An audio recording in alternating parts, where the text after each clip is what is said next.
Hello everybody, welcome back. Today we are discussing The Shadow King by Maaza Mengiste. Sorry if I pronounced that correctly. The Shadow King, Maaza Mengiste. And the reason why I'm so excited to talk to you about this one is it is one of the best books I have read this year. And for me, it came completely out of left field. This book seems to be, though it is obviously with Canongate, so it's a big publishing house, had a lot of attention, but this should be shortlisted for every prize going. I absolutely adored it. It is innovative. It is brilliant. It didn't, for me, have any flaw. It was evocative and powerful and touched on many themes and, oh my goodness, and absolutely adored it. So, where are we? We are in 1935 Ethiopia, and we are with a young teenage girl called Hirut. And Hirut, I think that's right, isn't it? Yes, Hirut.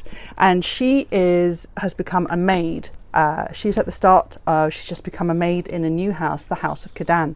Kidane happens to be a general in Haile Selassie's army in Ethiopia. 1935, it's the year of Mussolini's invasion of Ethiopia. So this follows Hirut and her experience, her sort of rise as she starts as a servant in Kidane's household, but then Kidane's household is thrown into chaos. The whole country is thrown into chaos when the Italians invade Ethiopia for the sake of colonizing it. Haile Selassie flees to England, and Ethiopia and Ethiopians are left to fend for themselves.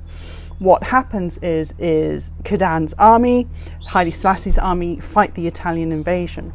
But what's interesting, which I didn't know much about, which I know was the purpose of Maaza's book, is also the women in Ethiopia. There was a great swell of female soldiers in this that defended Ethiopia from this invasion, and they sort of passed mythically, I suppose, that was like, oh, women soldiers.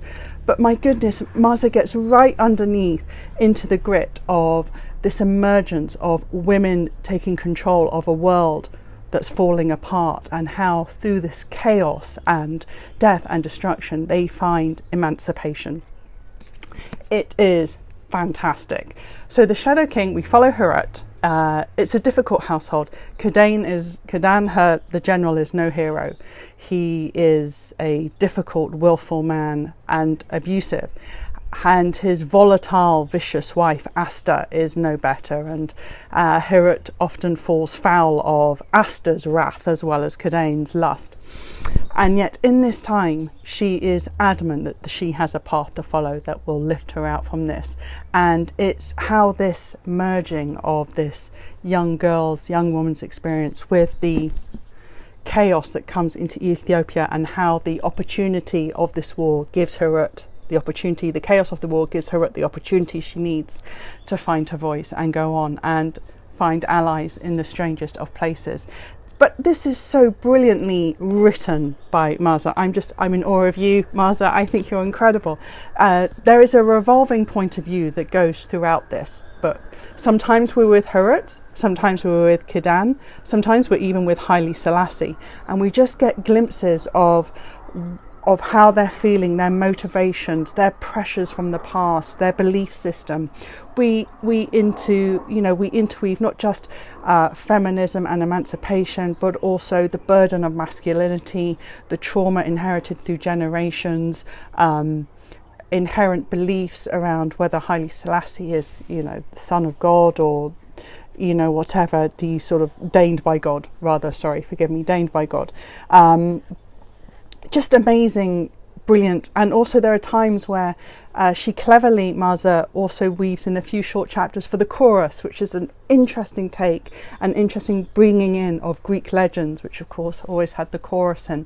And therefore Maaza is taking something that's contemporary, fresh and original, but bringing it in with that levity of myth and legend, that this is going to become as powerful as the Greek legends, that we're not, of course the Greek legends were all about men. We all know about Achilles, Troy, Agamemnon, Hector, the rest.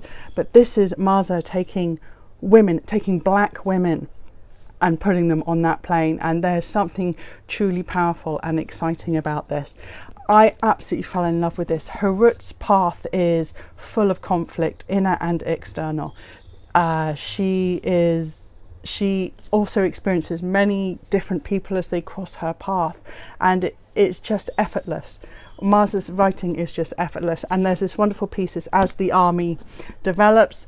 Hirut has this innovative idea where she sees someone who looks like the emperor, who bears a very strong physical similarity to Haile Selassie, that they could use this imposter, if you will, to ignite the masses who are feeling abandoned when Haile Selassie leaves Ethiopia, goes into exile in the UK.